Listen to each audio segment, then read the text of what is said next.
Hey, don't scroll. Your alchemy depends on it. Just saying. We're back with the fourth episode of the 27 Club series. We're going to be talking about one of the most famous, talented guitarists in the whole world, in my opinion, and mostly everybody else's. The famous Jimi Hendrix. Let's get into it.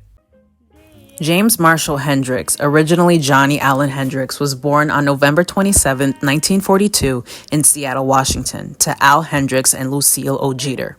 He also had four other siblings, but they had to be given up for adoption due to low income and instability of his parents.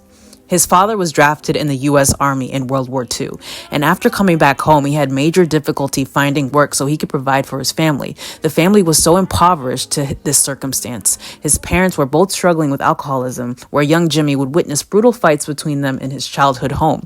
The fights were so brutal that he would have to hide in his closet. As a family, they would bounce around from cheap motels to apartments just to stay afloat, which affected Jimmy in the long run. His father later divorced his mother in 1951, and Al was granted full custody of Jimmy and his brother Leon. Unfortunately, Jimmy's mother, Lucille O. Jeter, died due to cirrhosis of the liver, and Al, their father, refused to take Jimmy to the funeral. Instead, gave him a shot of whiskey and said, "This is how men deal with loss." So, as you can tell, Jimmy has been through a lot. But despite what he's been through, he's always had a fascination with instruments, specifically the guitar. So many moments of him strumming a broomstick as if it was a guitar, and his father, as well as people in school, took notice. There were points that Jimmy would ask his father for a guitar, but instead they stumbled upon a ukulele that barely had any strings, so Jimmy got the strings and started strumming on the ukulele.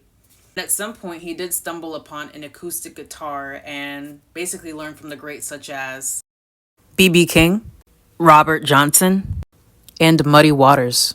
During his late teens, he ran in trouble with the law while riding around a stolen vehicle. And to redeem that, he chose to enlist in the U.S. Army in 1961. He would actually use his guitar while he was in the U.S. Army for that time period. A year later, he was discharged from the Army and joined the band the King Casuals, who played in gigs in Clarksville, Tennessee, which was started up by his comrade Billy Cox and Johnny Jones. So eventually he would make a living by playing local gigs, and he would be a backup guitarist for many well-known bands, but soon enough grew tired, and then this happened. After spending some time in Harlem for a little while, he would then move to London, England to meet Chas Chandler, an upcoming music producer and his manager. With the finding of Noel Redding and drummer Mitch Mitchell, the Jimi Hendrix Experience was found. In the UK, they were in the top 10 hits and made their debut in America at the Monterey Pop Festival in 1967. And of course, how can we forget the Woodstock Festival in 1969,